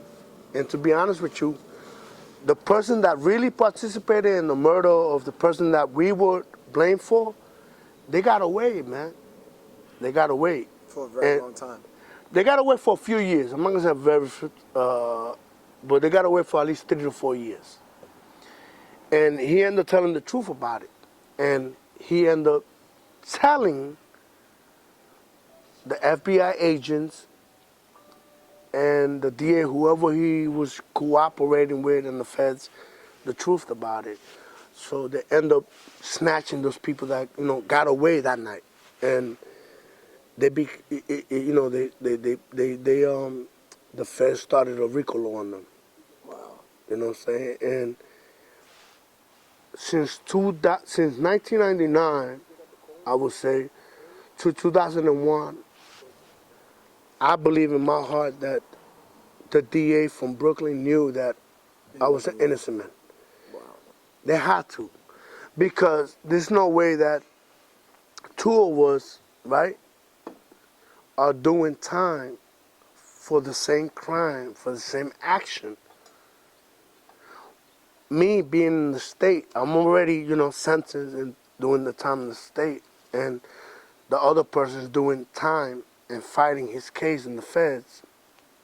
And on top of that, not only that, he admitted, right, doing the thing that I was blamed for on the trial on state, right?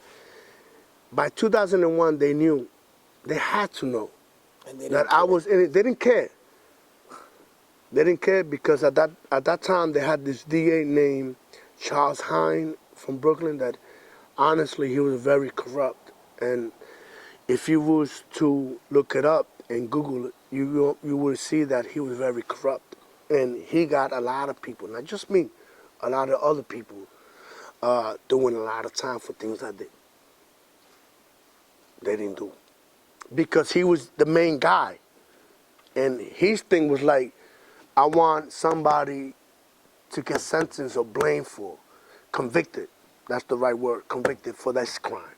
And he didn't care whether he was an innocent man or not. And that's not the reason why a lot of Brooklyn guys came back. Years later, you know what I'm saying? Because it's facts, years later. And I thank God that we had a DA named Kenneth Thompson. And I'm going to say that once again. Kenneth Thompson is behind a lot of us from Brooklyn that got sentenced from wrongfully convicted. He got us home.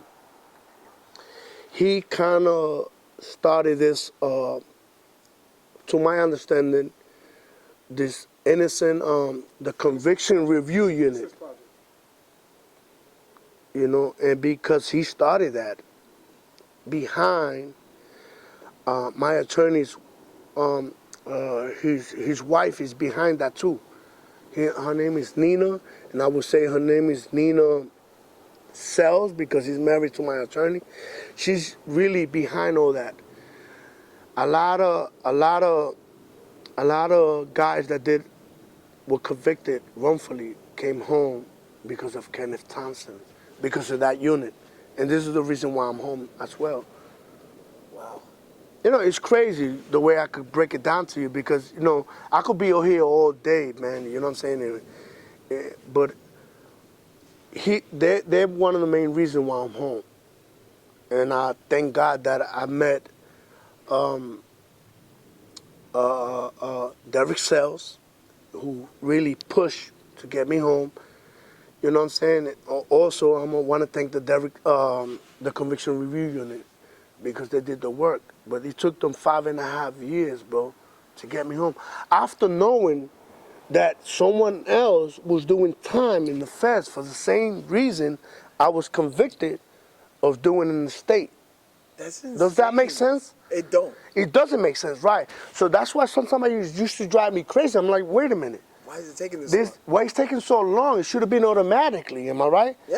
On top of that, one of my court offenders that he was sentenced to 15 to life, he came home in 2002. And the same guy that testified, which was only one guy that testified against me, right, on my trial, he also testified against every one of us that went to trial. How is it that you're going to let one of us go, but not give everyone else the chance to at least, you know, bring them back to court and give them a new trial?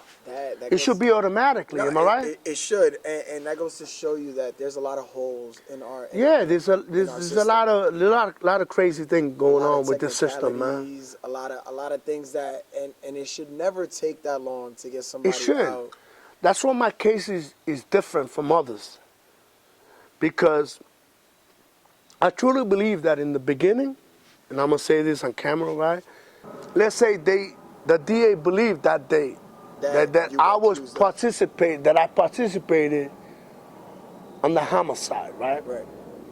But once you know that there's someone else in the feds, that other people are pointing fingers at him, and him himself is saying, I'm the one that did it. Christian Pacheco did not do it. And then also write an affidavit and write a letter to the DA in Brooklyn, which at that time was Charles Hines, right? And just ignore it. I should have been home a long time ago, Frank. Yeah. Because there's no way two of us could be doing the same sentence at the same time. Makes no sense. It makes no sense. Let's be honest. It doesn't make sense. You know what I mean? At all. And I understand your frustration that you must have with the system because of it. You know what? I did at one time, but I'm not a person that holds grudges. I'm going to be honest with you. And I'm not saying it because I'm not a person that holds grudges. You know? Yeah. I learned to live with it. And I knew that it's not an easy thing, of course not. But, you know, I knew that one way or the other, you know what I'm saying, I was going to come home. Because everything comes out to the light one way or the other. And I knew that as long as this man told the truth in the federal system, I knew that I had a chance of coming home. You understand? So he gave me hope. Of course, I'm not gonna say I glorify people telling on other. You know what I'm saying? But because of them telling and these people, you know what I'm saying, this person ended up admitting of doing what he did, what I got blamed for. Well, you see, I don't see that as telling, and I see that as him coming clean with what he did. But, you know, you're putting other people under the bus. You know what I mean by that. You know what under the bus means. Yeah. You know what I'm saying? Like, I'm the type of person that if I do something, Frank, honestly, and I mean this, if I do it, if you got locked up, I will come forward and say, yo, he didn't do it. I did it. Because I'm going to tell you something. I have proof that I have done it while in prison. I admitted doing things while in prison and said, look, he didn't do it. I did it. Let him go. So I'm not bullshitting you. I'm telling you what it is, man. You know what I'm saying? But I'm a type of person, if you did it, man, hold your own, man. Why would you want someone that you care about, you consider your bro, whatever the case may be, Yeah. do time for something that you did? I don't think it's right. That's at least in my view. Perspective, right? Some people are like, fuck it, let him do whatever. I'm not like that. Yeah, I'm being honest with you. It's a crazy world we live in now. And many times, Frank, and I don't mean to cut you off, many times they came to see me and they offered me, like, look, I know you didn't have nothing to do with it, boom, boom, cooperate, even with the feds, picked us up, and we in 2001, they're like, look, I know you had nothing to do with that, we need you to, Just and I say said, your listen, name. I don't know nothing. All I know is that I almost lost my life that day, and you telling me you know who did what that day, and you telling me that you need me to cooperate in order for me to come home? Which is bullshit. I said, that's bullshit, man. I said, you're a federal agent. You're a federal agent. You're telling me basically you know the truth, but fuck you, as long as you don't cooperate, you're going to continue to do the time that you got sentenced. And I don't think it's right, man. You know what I'm saying? And to be honest with you, I think 9 times out of 10 people would have been like, okay, I'm telling. Of course. 9.9 times out of 10. Of course, bro. And of course. for you to hold it down like that, that's just extremely rare. You know what my son's mom told me just before I got sentenced? She came to visit me. This is no lie. And I remember that like it was yesterday. She came to me and she said, I know you didn't do it. Everybody in the neighborhood knows that you didn't have nothing to do with that. Go ahead, cooperate. Basically telling me to cooperate. Right. Telling the person that did it so we can go and we go somewhere else. Like we'll live somewhere else. Like no one will know where about you. And I told her, and I really went off on her. And I said, what the fuck are you? You know how I am. I said, why are you gonna tell me some shit like that? Yo, bro, I went in on her. Honestly, I really cursed her out. I said, yo, you know me better than that. First of all, I couldn't, even if I wanted to, Frank, I can't say who did what because I was injured myself. I could not see anything what was going on. And I didn't even know someone had passed away. Someone got killed that night. Later. And 2 weeks later, the homicide came to see me. And this is facts, bro. But she knew me better. She knew me better. You know what I'm saying? That's not in my heart, my brother. You know what I'm saying? It's not in my heart. If I do something, I'm gonna. 9.9 times out of 10 people would have been like, that's a fact. they did it. No, that's a fact. And I That's a commend you fact. for being, because it's just extremely rare. I can't put a number to it. There's no word that can describe your how honorable you are for doing that. There's no word. But honestly, this is who I am, friend. How am I supposed to blame on people that I didn't know what they do? That's not me anyway. Right. It's not me. Even if I did see whatever, I wouldn't do that. That's just me. But how would I make up something that I didn't see? I'm fighting for my life, Frank. Yeah. I was pretty It's no joke. No. Listen, man, you know what's to get stabbed in your lungs, bro? I don't. And be in the never hospital, know. you don't know. And to be in the hospital for 20-something days, bro. And they get blamed for it. And then get blamed for something that you know. All you try to do was help someone you knew. Because I knew the victim. It's not like I knew who he was, even though we wasn't best of friends. I knew who he was. And I knew that he had nothing to do from the beginning. And then later on, I found out that that was a whole separate thing with someone else, which I don't want to mention. Right. That was a whole different thing. So now let's fast forward a little bit to you finally, the appeal goes through. What is the first, now that I said to explain to me in one word how you felt when you finally were convicted, give me one word of how you felt when you finally were exonerated. First of all, Frank, it wasn't through appeal. Remember I said that the conviction review unit picked up my case. The conviction review unit out of Brooklyn picked up my case. And it took them 5.5 years to get me home. 5.5 years. And they knew all along, since 2001, the latest, and I'm going to say 2001, the latest, because I believe in my heart it was 1999, but I'm going to say 2001, the latest, right? That they knew that there was two of us doing time for the same thing. One in the federal system and one in the state system, which was me in the state. There's no way two of us got committed the same act. Yeah, it makes no sense.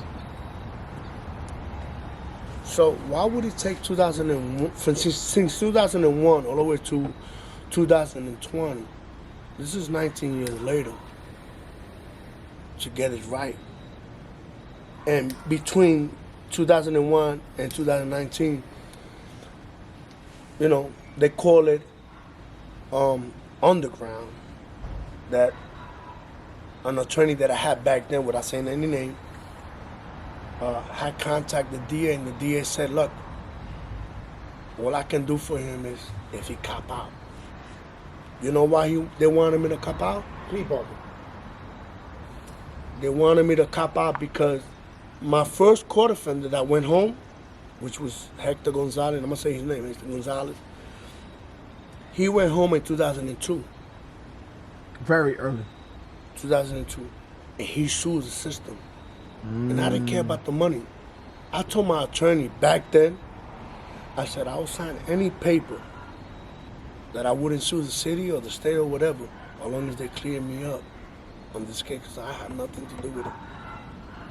And the DA told her, no, he has to cop out.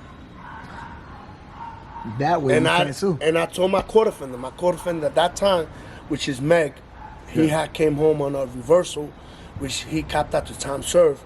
He kept coming to visit me, telling me, yo, bro, cop out, look, I'm home, come home to your family. And I'm like, yo, Meg, I'm not doing that. You know why? Because you know damn well I have nothing to do with that. If anything, I try to help him. Try to help the person that got killed. Why would I cop out to something that I didn't do? Yeah.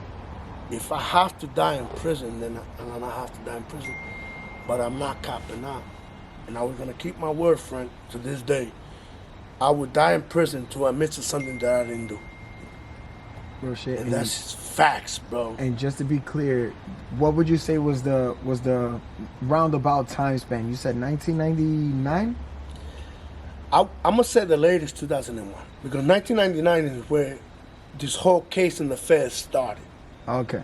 So by 2001, people were started. you locked up at 1999? Of course, I got locked up in 1995. 1995. For this case. For this case, right. And then it spanned all the way till when were you officially out? 2020. 2000. You do the math. 20. Do the math, Jesus Christ. Frank. We're looking at what, 25 and a half? Almost 25 years, because it depends on the month. Wow. I did almost 25 years in this case that I was, almost 25 years. And your official conviction was what? 25 to life. And the sentence, what was it that they named you guilty for? You said in concert, I'm sorry? Under the penal law of New York State, right, I was convicted of acting in concert, second-degree murder. And they gave me the most out of everybody. Wrongfully convicted. The judge didn't like me, and I'm going to be honest with you. The judge didn't like me because of the simple fact that this guy is testifying against me, and I would be boisterous, and I would talk. And it looked bad because even my attorney would be like, yo, listen, calm down. I'm not going to calm down.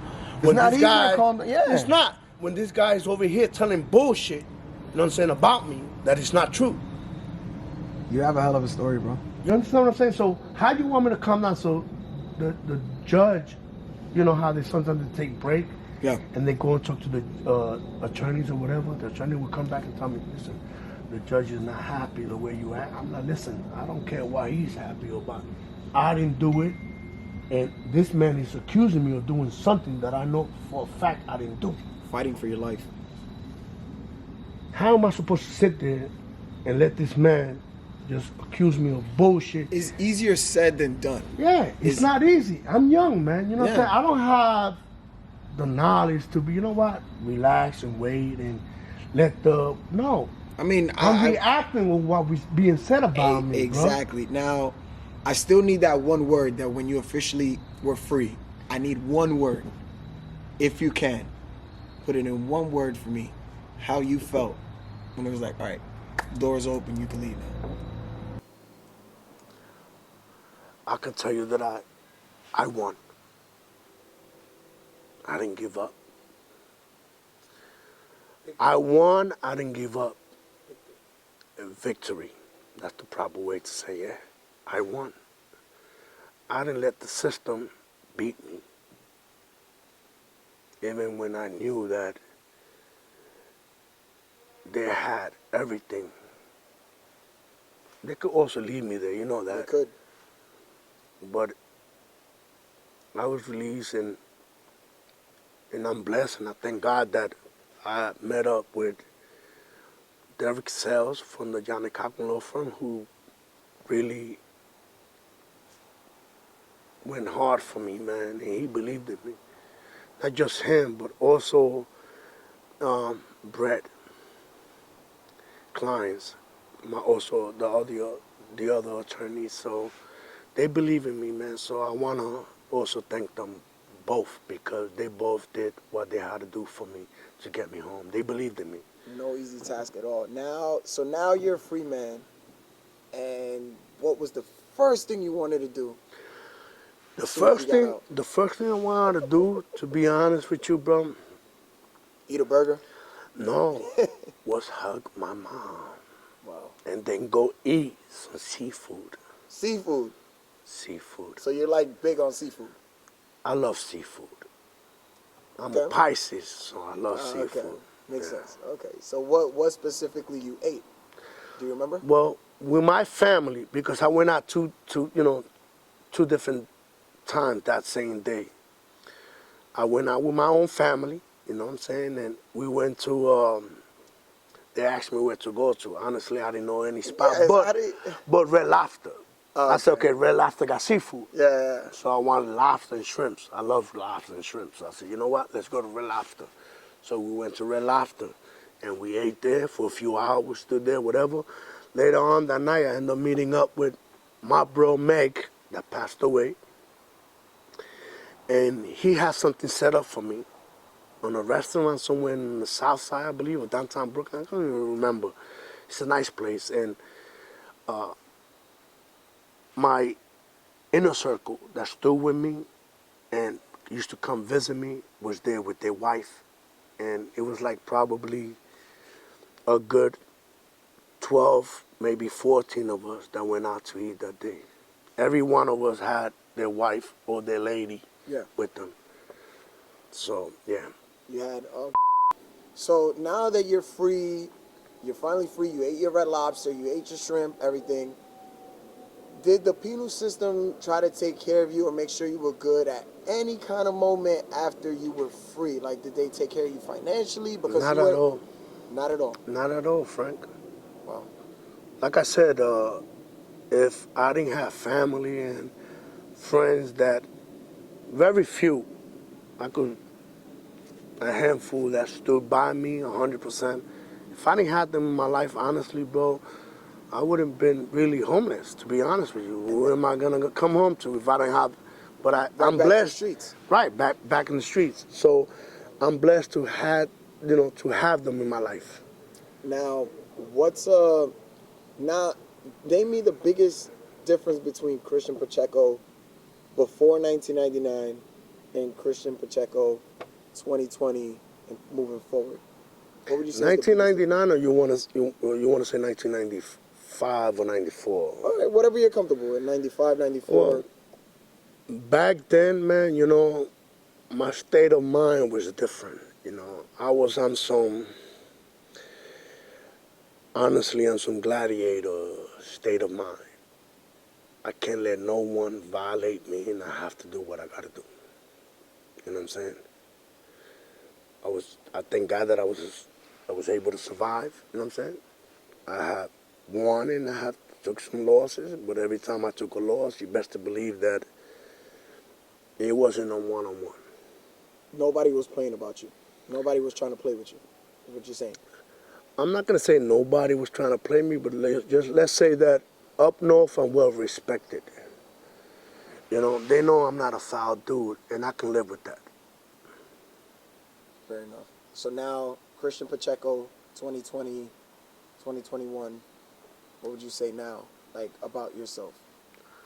Well, I promised myself that once I come home, that I will be a whole different man.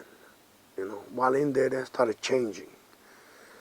You know, of course, you see other people, you know, what's the best word to say it? Would you say, like, disciplined? Yeah, discipline has to do something with it, but, Patient. you know, I surrounded myself at the end of my, like, towards the end of my years in prison that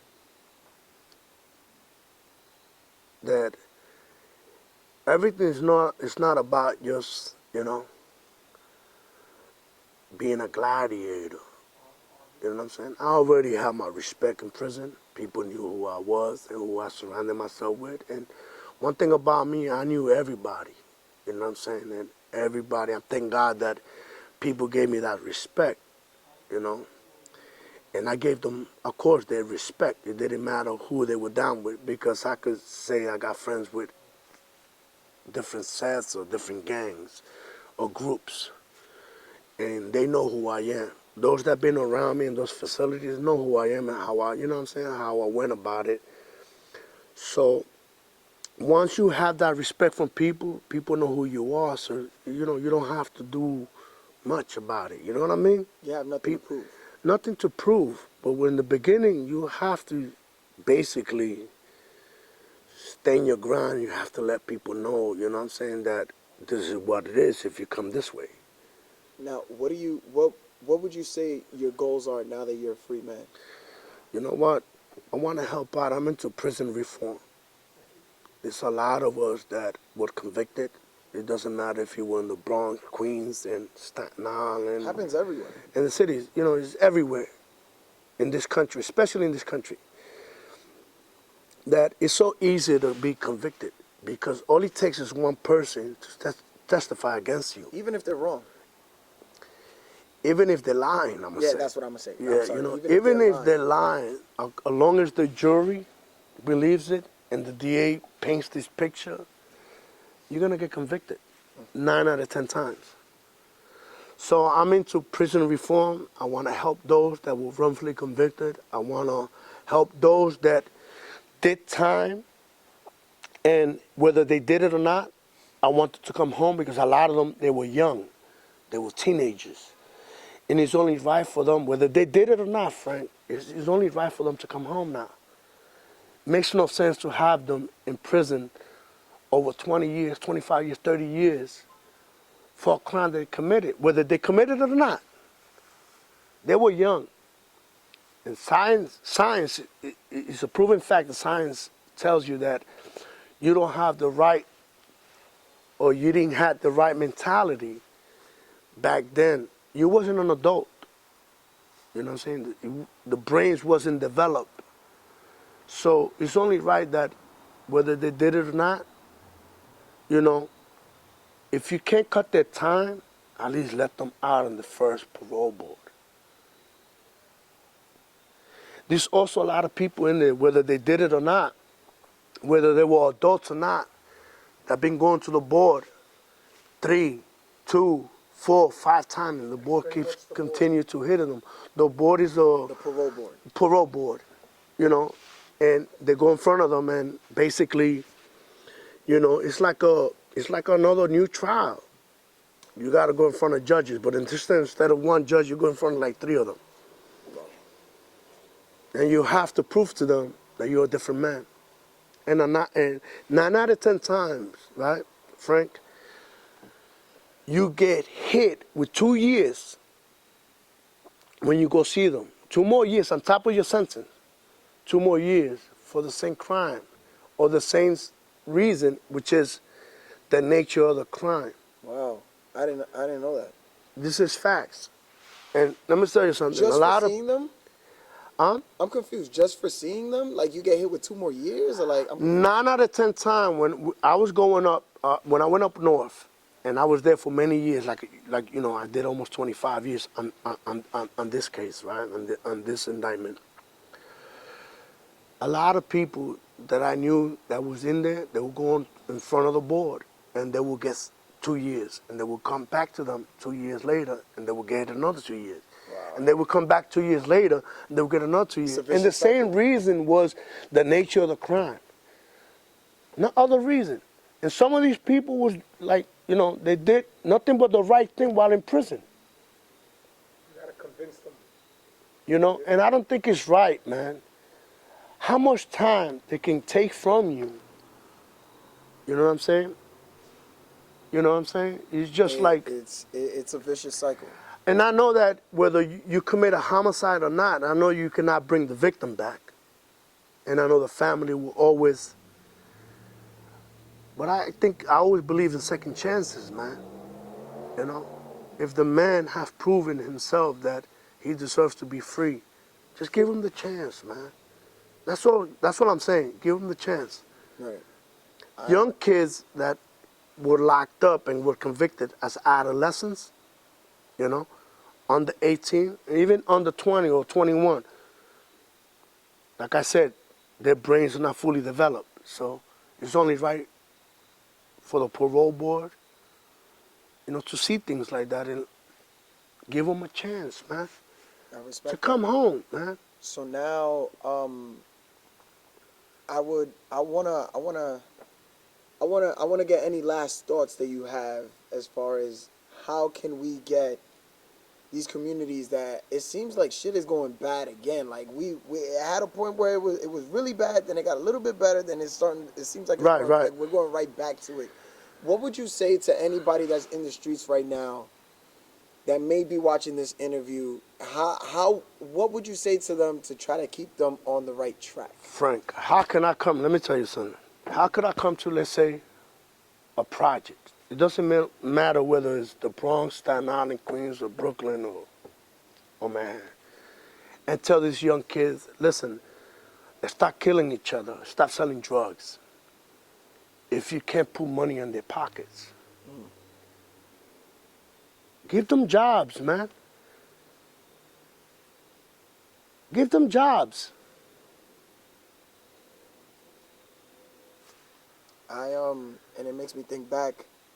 You can't take kids out where they get money, whether they're hustling or not, and not replace it with legit money. Everything is about money nowadays, Frank. And always been, to be honest with you. So how am I going to go to a kid in the project or whatever neighborhood it is, yo, stop selling drugs, stop gangbanging? What do I have to offer for them to replace that?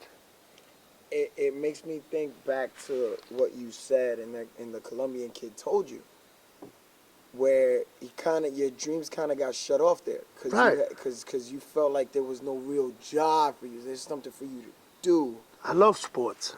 And it makes me think like it's just a crazy cycle. So what you're pretty much saying is, if you can't give them something better to do, that earns money. That Frank. earns money. Exactly. Yeah, that earns money. That earns money. Because it's all about money. What makes you think these kids are out there selling drugs? Because they want money, yes or no? Absolutely. If you can replace that, right, I guarantee you that those same kids would rather do the right thing. As long as it's legit, but as long as they have money in their pocket and they're able to, you know what I'm saying, support whoever they want to support, even themselves. You know nowadays that things are very hard, man. Yeah. You know, for everyone. Yeah. Not just for, you know what I'm saying, for everyone. So I can't tell a kid, yo, stop drug dealing. Without a solution. Without a solution. You can't do that. You think a kid's going to listen to you? No, absolutely not. Of course not. I just want to say, any last things you want to say to the people before, you know, we wrap this up or anything like that? Anything you want to, anybody you want to shout out? Anything like Yeah, that? Any saying, well, anything? Listen, first of all, I didn't mention Meg, what Meg is to me to this day, even though he's not here physically. Meg is the person that's my blood, even though not by DNA, but that's my blood, that's my brother. I love him, just like I know I love my own brothers, you know what I'm saying? He never gave up. He was also my co-defendant. He never gave up on me. We promised each other that whoever come home first, we're going to be there for each other. And let me tell you something, Meg always kept his word. Not only that, he used to come and take care of me and did the things that he had to do. One of the main reasons why I'm home is because of him. It's because of him. He got all the attorneys, he got all the evidence to get me home, Frank. That is MEG Meg from Sunset Park. Right? Now, what I want to say to the kids out there that are still in the streets and they still think that gang banging is cool, just know this, that I had thousands of friends, man. And that once you put away, whether you did it or not, those thousands of friends, it's only probably going to be a handful at that. If that. If that. Eesh. If that. Let me correct that. If that. That's going to really show you love. That's going to be there and then go wherever you at up north. And once you're up north and you belong to something, they're going to use you like a puppet to do things for other people. Just be your own man. Don't get involved with any gangs. Don't get involved with anything, man. And just do something that you know that, think about your own future. Don't think about nobody else's future. Because when you're involved with something, guess what? They always want you to do what they want you to do, whether you want it, whether you like it or not. Yeah. And if you don't, the same people you call brothers are going to turn their back on you, and you'll be the first person they're targeting. Great. So all I can say is, man, is be yourself, do the right thing. If you love sports, go and, play sports, man. If you love other things, man, stay away from guns, stay away from gangs. You know what I'm saying? That don't lead to end, but time in prison or the cemetery, man. And that's the honest truth. Respect, and it doesn't get any more realer than that. Ladies and gentlemen, there you have it, Christian PACHECO. Thank you. Appreciate you. Thank you, Frank. Number love and respect, the Elephant Pick. Ladies and gentlemen, there's plenty more interviews like this. Whatever you want to touch up on, just search up Elephant Pick on YouTube, Frank Roth. Once again, thank you, Christian PACHECO, for having me and for you being here. Nah, thank you, and Frank. It's pretty much honestly, thank you from the bottom of my heart, bro. Absolutely. Thank you for having me here on your Number show, love and man. respect. I'm glad I could be a part of this. Thank you. Brother, you already know. Elephant Pick, we out of here.